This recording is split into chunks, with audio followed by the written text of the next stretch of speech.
minutes. Wow, okay, welcome Woodstock. Who says civics is dead? Look at this room, my goodness. I'm Will, I'm running for Congress to represent the community that I grew up in, to do all I can to return power back into the hands of ordinary citizens, and to make upstate New York a place where our kids and grandkids can live and make a living. I know many of you might be meeting me for the first time and wondering if I'm old enough to run for Congress, and I can allay your fears that I am. I am 38, and I'm old enough to be a dad. Many of you know that I'm a first-time dad, and my very first son, John Abraham, was born 2 months ago. Thank you. I was born on a farm that my great-grandfather purchased in 1915, a farm that's still in my family. And my family represents the American dream. We worked hard, worked together as a family. The public school teachers in Hudson, New York took me under their wing, and I was lucky enough to earn scholarships to Princeton and Brown, not too shabby schools. And that's a great story of the local kid that made good, but what's rare is that I came back to this district, and I did that because, like you, I love this place, I see the good things that are happening here, and I want to serve it. But we've got a lot of work to do in this country if the same opportunities that were there for my great-grandfather John will be there for my son John. And we need the right leadership in Congress to make that happen. We can't take another 25 years of trade deals that eviscerate the American worker and ship good-paying jobs overseas. We'll never have, I'll project. We will never have enough mic went out. education in this country. So where was I? Infrastructure. So we have a lot of work to do to get the right leadership in Congress to make sure that the same opportunities that were there for my grandfather John will be there for my son John. And we won't get there without the right leadership in Congress. We can't take another 25 years of trade deals that ship good-paying jobs overseas. We'll never have the amount of investments that we need in infrastructure or education. If a corporation can literally open up a post office box in the Bahamas, call itself a foreign corporation, and shirk its duty to the U.S. Treasury. And we won't have young people moving to this district if they're saddled with college affordability and loans well into their 40s and 50s and struggle to pay their family's health care deductibles. I've been standing up to power my whole life. I may never have written a book on corruption, but I have stared corruption in the face and fought it in this district, along with my community, forming a coalition that stood up to some of the largest corporate utilities in the country and the public service utility when they sought to take 153 miles of our land in this district for a large transmission project that would have offered consumers no benefits and connected us to a fossil fuel economy that we're seeking to move away from. Many of you may not have even known about these power lines. But I assure you that you are going to pay for it. I have been a journalist for the past 15 years, covering corruption and uncovering cases of corruption, such as how the big pharmaceutical companies game the Food and Drug Administration. Do you mind if I have a few extra minutes since the mic? Game the Food and Drug Administration. I've covered how General Electric has polluted our Hudson River and still wiggles out of its commitment to clean that up. I'm here to stand up for my community. I have skin in this game. I grew up in this community. But if we want the progressive change that this country is hungry for, we are going to have to nominate somebody that can win this seat in a district that is not entirely composed of progressives and work with Republicans to get them along for the progressive ideals that we share. I can do that. That's what sets me apart, and I would be honored to be your next representative in Congress. Thank you so much.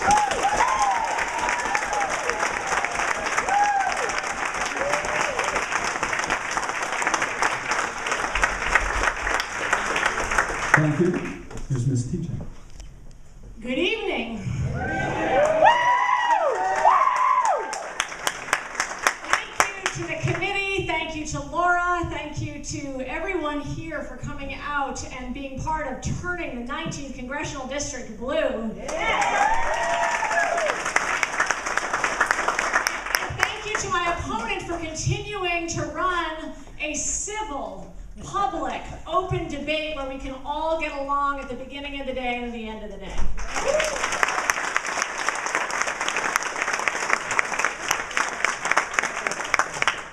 My name is is Pt1. For those of you who don't know me, I grew up in a rural area not too far from here in rural Vermont, a dairy community. I've seen firsthand what has happened to our rural communities over the last 30 years as the rug's been pulled out of under the mid-sized farm and the mid-sized dairy farms. I'm running for Congress because our system is corrupt, gridlocked, broken, and in real trouble. Yeah. Wherever I go in this district, I hear the same thing, an incredible sense of being shut out of the political system. I was talking to a music teacher in Ellenville who was saying she was on the verge of giving up. Why should I even be involved in politics anymore? Because my voice doesn't matter. Or retail, I was talking to Lou, who runs a retail store in Millerton, who said nobody really cares about the small business owners. They all talk about it, but we don't actually have a voice. People feel shut out. I am running to raise up the voices of those people who have been shut out so we can do something about our democracy, and in doing something about our democracy, do something about our economy. This is a tough moment. You can feel it. It's a historic moment in our politics right now. People are really angry, and they're right to be angry. I have a lifetime of fighting tough fights and winning.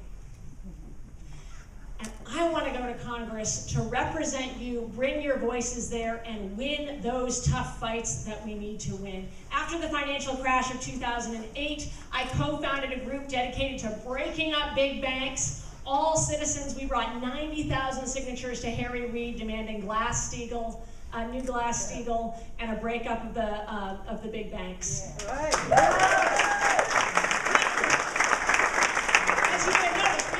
Big banks, but we did get serious reform into Dodd-Frank because we brought people's voices forward and because we were willing to work hard. I've worked with so many of you on one of the most extraordinary environmental victories of the last several decades, the fracking ban in New York State.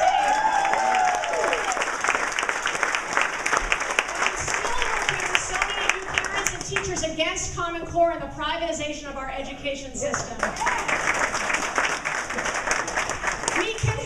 Can I have my 15 seconds too? We can have clean water, we can have a national fracking ban, we can have equal pay for equal work, we can have universal high-speed broadband, we can have affordable health care. But the way that we're going to get there is by being willing to fight those tough fights, bringing people along. We can do it together. Thank you very much.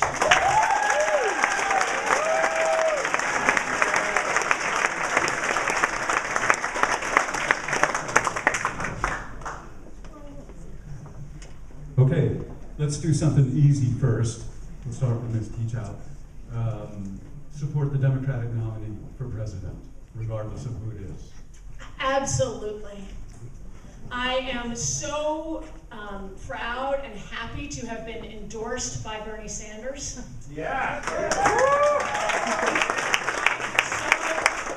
And I endorsed Bernie Sanders because he has put money in politics, trade, and fracking at the center of this presidential race and this year. Yeah. Yep.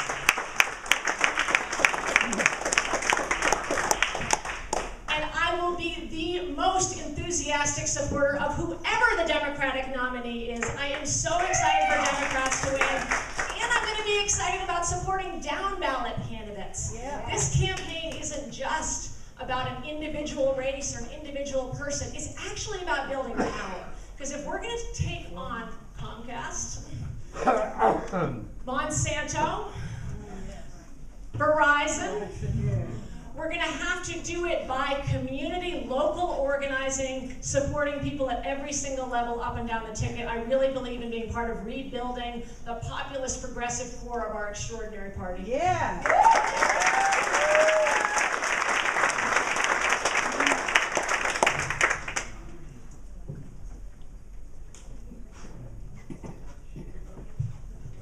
One, two, there it is. I think Donald Trump gave me this microphone. The question was, will you support whoever the Democratic nominee is? Absolutely. Absolutely. I mean, we have far more in common as a party, and we have a far greater foe to defeat in November whose name is Donald Trump. That's what our party stands for. And I know that there's a lot of excitement out there. And as somebody that's in a primary myself, a tough primary, I appreciate the primary at the national level between Hillary Clinton and Bernie. I think Bernie has brought a lot to this fight on issues of inequality, bringing issues of the environment to the forefront. And we're lucky to have someone like Hillary Clinton with her experience as well. I know the media likes a fight. Zephyr and I have been surprisingly cordial and not given the local media very much to scribble. I'm talking to you, Hugh. But I think if primaries, if done right, really credential and strengthen the candidate and leave the party in a better position than they were before. I really believe that's what's happening, and the press loves to report this idea.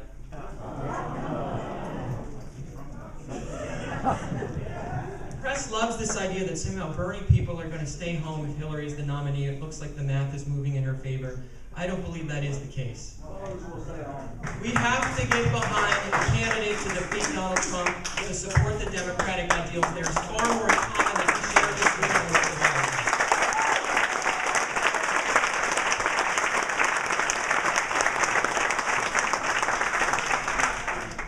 Okay, no rebuttal necessary for that question. Let's move on. Let's talk about the economy now. A lot of people say that the economy is.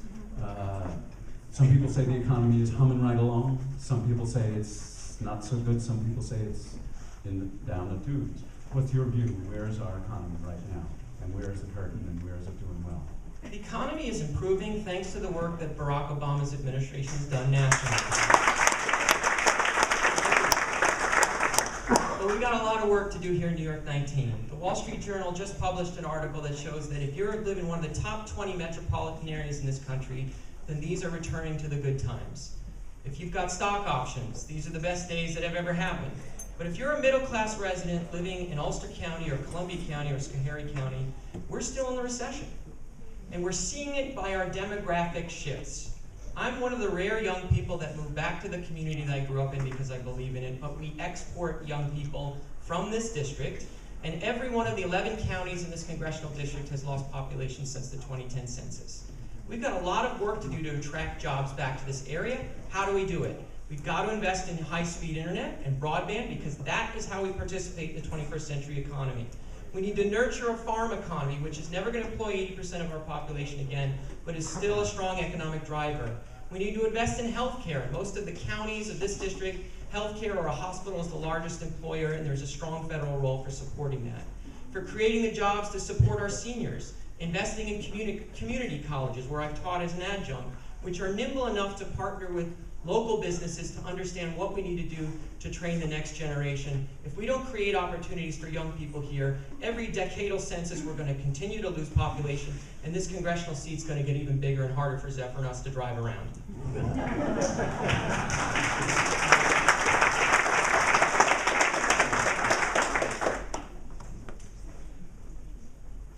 In so much of this country, people are not doing better. So there has been extraordinary growth, but at the same time, we have a huge problem of economic inequality. So I want to lay out a vision of where we want to be in 10 years, 20 years' time. 1 in 5 people should be making something. Imagine an economy where we're actually making something here. That's going to lead to long-term economic thriving. Why don't we have that now? 2 reasons.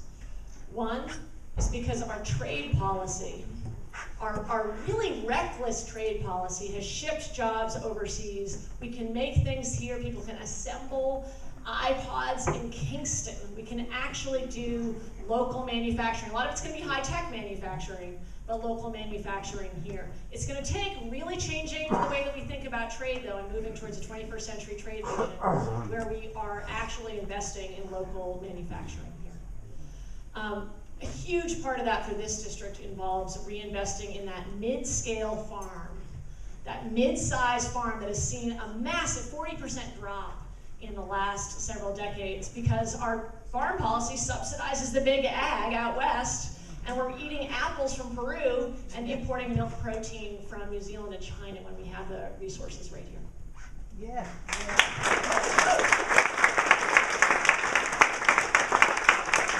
What about the Pacific Trade Partnership? Are you for that? I'm opposed to the TPP. I've been opposed to the TPP since it was introduced. I've held forums explaining and educating people about the problems with the TPP. And the problem with the Trans-Pacific Partnership isn't just economic, although it is economic, it's democratic. It takes power for deciding things like what we want our patent policy to be outside of our country. Under NAFTA, one region in Quebec was sued for its fracking ban because a company had invested and lost profits. I don't think that companies suing countries for fracking, for banning fracking, is the right way to go. I think those are kinds of decisions we should make within our country. I'm a bigger fan of bilateral trade agreements, and I think we should revisit and renegotiate NAFTA.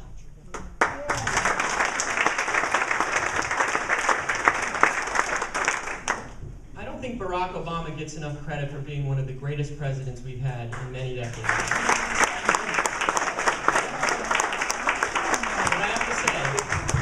I have to say on this issue, I disagree with my president, and I would also oppose the TPP. Yes. The United States cannot build a wall around ourselves. We cannot become a medieval fortress that trades only with ourselves. We have to be active participants in the 21st century global economy. But I believe that the TPP would flood American markets with products and goods and services that are produced at environmental standards and with labor practices that we do not support in our own nation. And that is wrong. That's not fair for American workers that are competing on other ideas, and it would continue and hasten the movement of jobs out of this country to the lowest denominator. For those reasons, I oppose the TPP.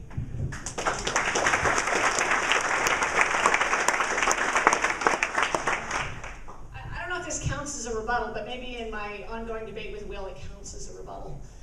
We've talked about the economy and trade, and we haven't talked about why. Here's the real problem.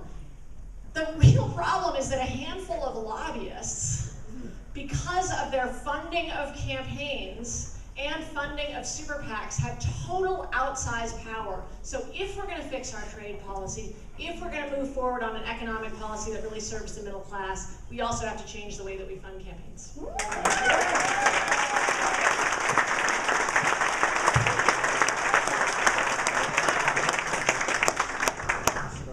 But since you brought it up, Ms. Teachout, what do you think about campaign finance? First of all, the first thing that I would support is a constitutional amendment to overturn Citizens United.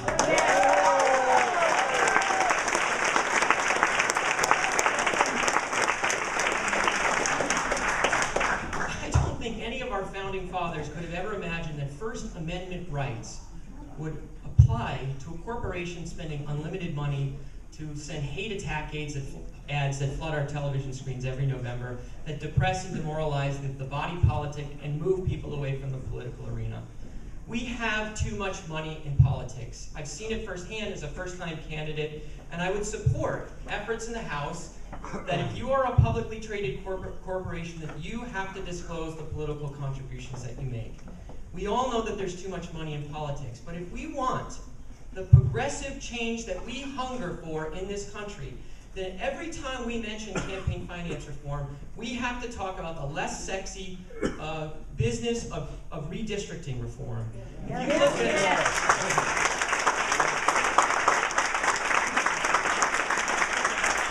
doesn't get the headlines, but I look at the number of House races, 435 House races, and if 400 of those are not competitive at all because of the way that they are drawn, then we are never going to get competitive elections that can give us the progressive change we want in America, no matter how we reform campaign finance reform. We cannot talk about one without the other. I have spent my adult life fighting against Citizens United. I was against Citizens United before it existed. In fact, I'm quoted several times in the dissent of Citizens United. I intend to be in the majority next time. Yeah. I have been on the front lines of this issue, talking to people, holding forums about both overturning Citizens United and how at this point, with the Supreme Court the way it is, we just need to get in a Supreme Court justice who will overturn Citizens United.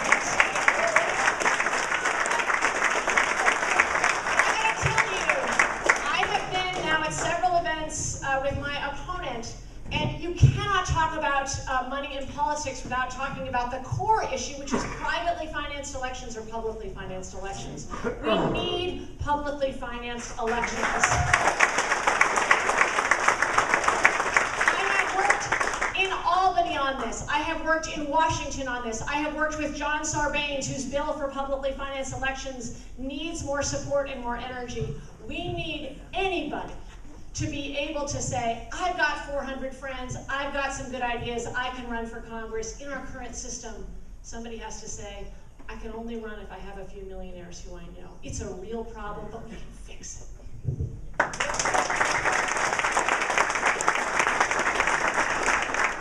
I gotta find something you guys can disagree on.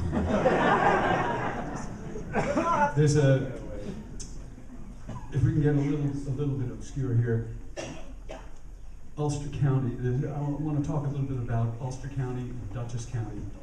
Ulster County is outside of something called Metropolitan Hospital Zone.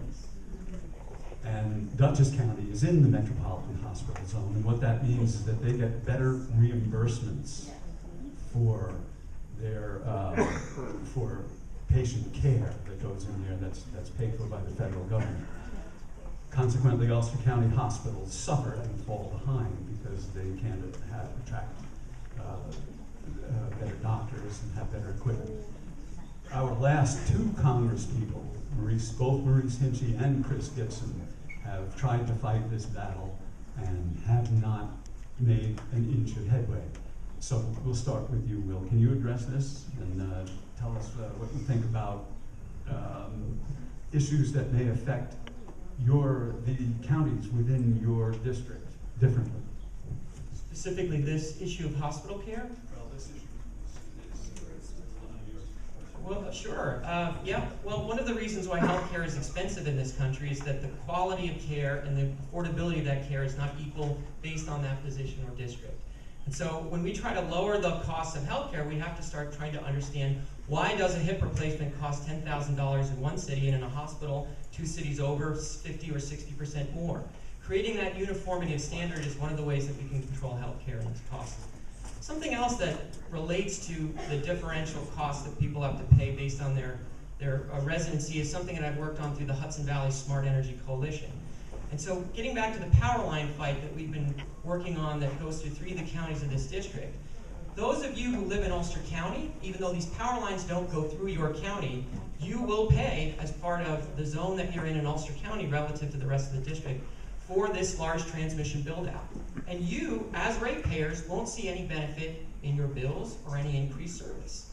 So, we've been fighting that as part of the Hudson Valley Smart Energy Coalition to make sure that residents get a fair deal, whether you live in any part of this district, so that we can all contribute and make sure that our ratepayer dollars are contributing to the clean energy economy that we need, and not just paying for an industry giveaway that links to coal and gas-fired power plants in the western part of the state that move us away from that clean energy economy.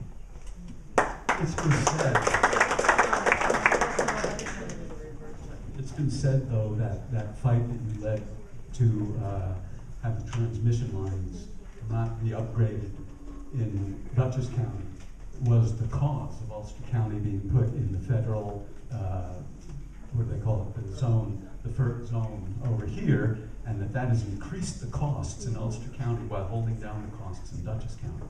The decision made by the Federal Energy Regulatory Commission is independent of the New York Energy Highway Program, which is the state program. They are not linked one to the other.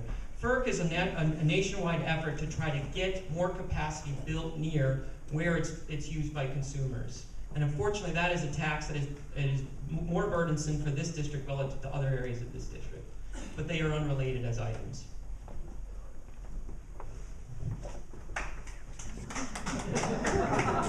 You guys are going to get tired of clapping. It's okay. We're here till 8:40.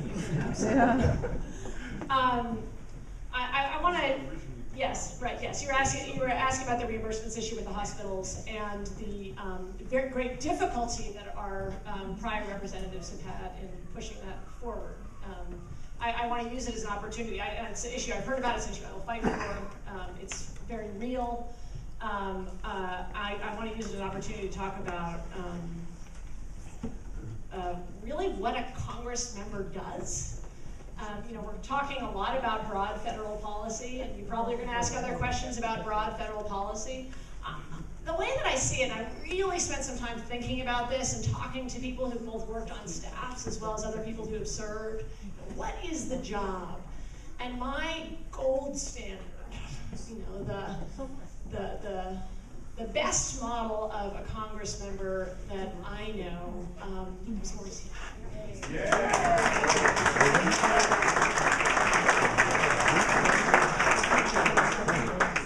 And so I have spent time talking to his staffers, people who worked with him. What was the job?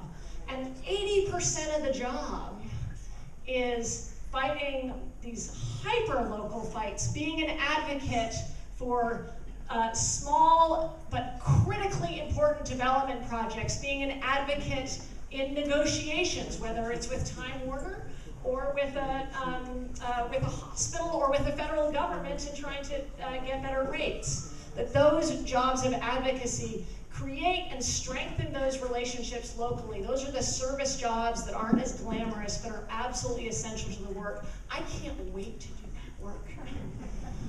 To help with even at the micro level, to help with the paperwork. I'm sorry, I didn't see the red. Thanks.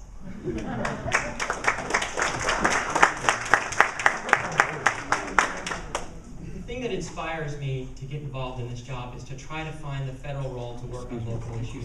I don't think either one of us really answered that hospital question today. That's okay, neither could the last two representatives. But while we're talking about the role of a congressperson, let's talk for a second about the Hastert rule in the House of Representatives, which kept, yeah, I know, Penny doesn't get a lot of love. Never mind. The rule states that unless, and the Republicans applied this rule, that unless a majority of the caucus approves of something, then the Speaker of the House couldn't bring it to the floor. And that kept a lot of moderate Republicans from voting with Democrats to get a lot of things done in Congress last time. So should the Democrats take the House of Representatives?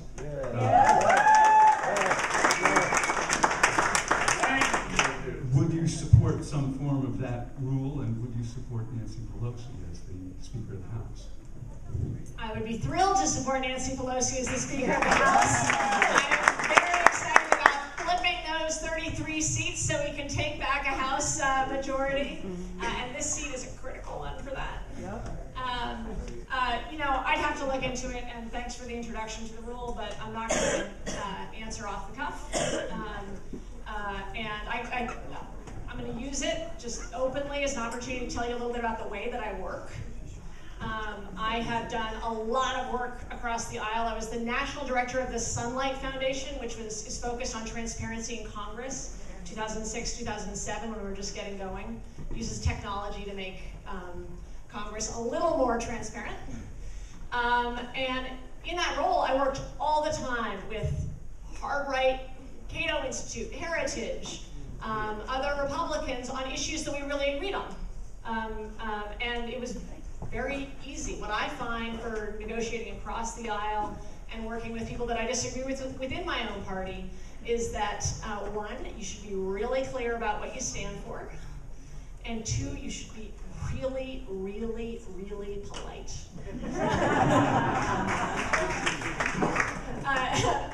Mike Huckabee's former digital director has been telling people to come and support me because I've worked with him on anti-corruption work. A key supporter of George Bush, Mark McKinnon, has been supporting me because I've worked with him on anti-corruption work. I believe you can build incredible trust by being straightforward and polite.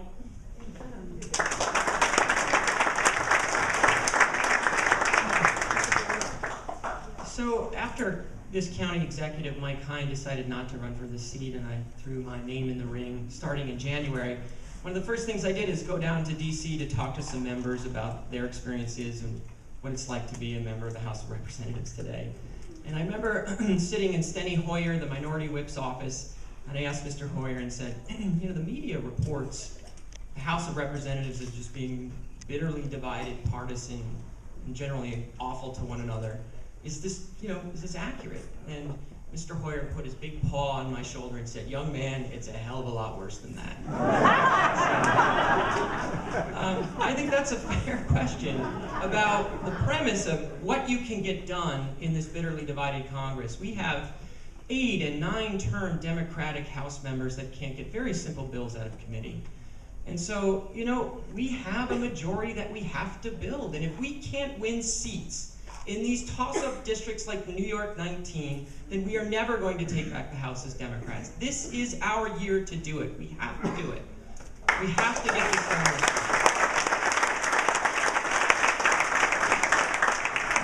And if we don't, I look to Maurice Hinchey again as a model. You get a taxpayer-financed staff of 18 people that can be working on constituency services right here in New York 19 until we do get the House, because that's a big part of the job. There is a bully pulpit that comes along with this office to be able to work on local issues regardless of the bills that you can get out of committee.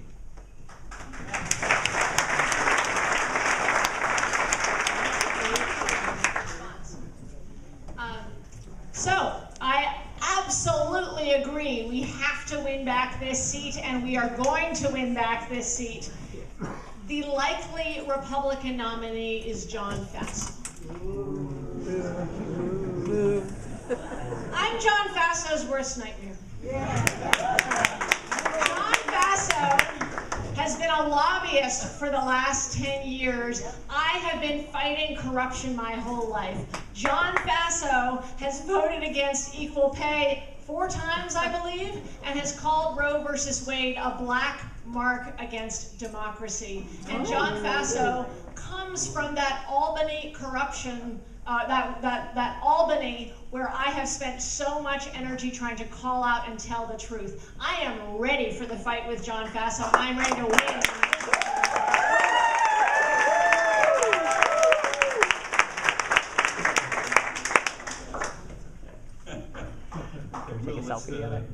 Let's talk about the minimum wage and what can be done with that. Should it be $15? Should it be $12? Should it be a federal minimum wage? Should it be a state minimum wage? What's your view on that? Well, the federal minimum wage is $7.25.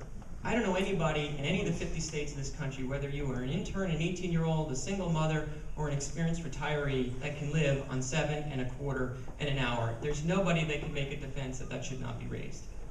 That said, I think New York generally took the right approach. I think that $15 an hour is fine if you live in New York City, but we have to be cognizant that there are small businesses that struggle to do that. And I think that's important for us to realize as Democrats. We have to make a distinction between the Walmarts of the world and the mom and pop shops that are struggling with very small margins that are on our main streets here in communities like this. And we can't apply the same standard. We want people to have a living wage. That's the right thing to do as Democrats.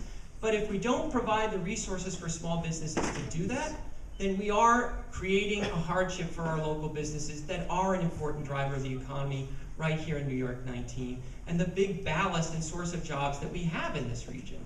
So I have a nuanced approach to that. I don't know if $15 is where we need to be at the federal level. It needs to be higher than $7.25, and it should be a regional approach that understands that not all cities and states and districts can apply the same standards of the minimum wage. What else do we need to do to help those businesses be able to provide a better wage? Well, businesses also struggle with their health care deductibles, and we've got a lot of work to do on the Affordable Care Act. I mean, I would vote to support the Affordable Care Act. It's done great things for this country. It has sent millions of people that had pre-existing conditions and covered them, millions of people that had no insurance and covered them, but our work is unfinished. We have not done enough to lower the cost of health care in this country, and that disproportionately affects small businesses and communities across this district.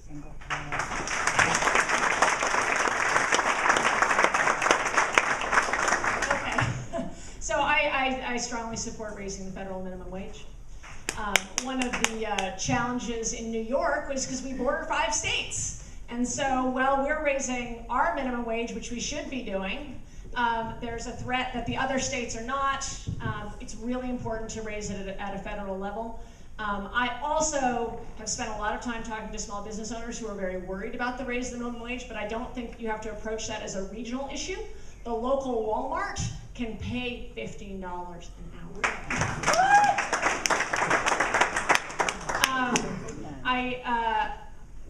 Can I take this moment to say something that I don't know exactly where the moment will be? There's just somebody in the room that I think you all should say hello to.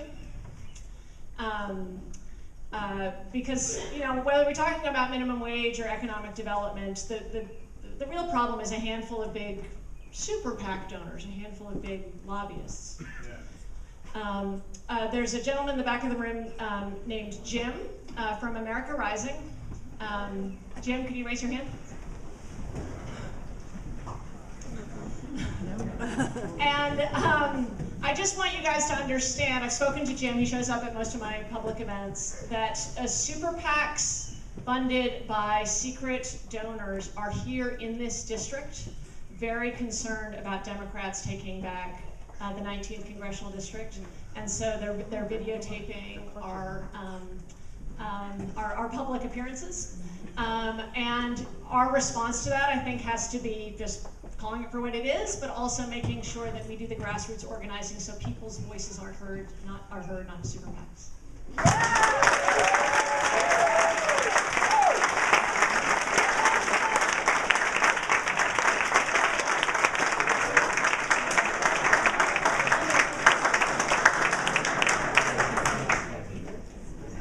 Okay, I guess we're on camera. I'm interested to learn if Zephyr's position should be, if the federal minimum wage should be $15 an hour. No, I said I think we should support it. I don't have a number. I think we should raise it across the board. Sorry, I was trying to find a point of contrast. We are basically the same. All right, well, let's move on to the environment and climate change. What are we going to do about it? You can start. I almost feel like standing up on this one. We need 100% renewable energy. 100%.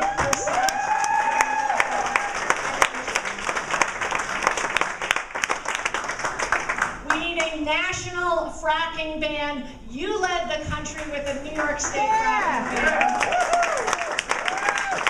We need to recognize that methane is a problem for climate change. Yes. We need then, but the best defense against fracking, climate change, fossil fuels is actually moving immediately to renewable energy. We need to move now. After the fracking ban in New York State, I just like saying that, right?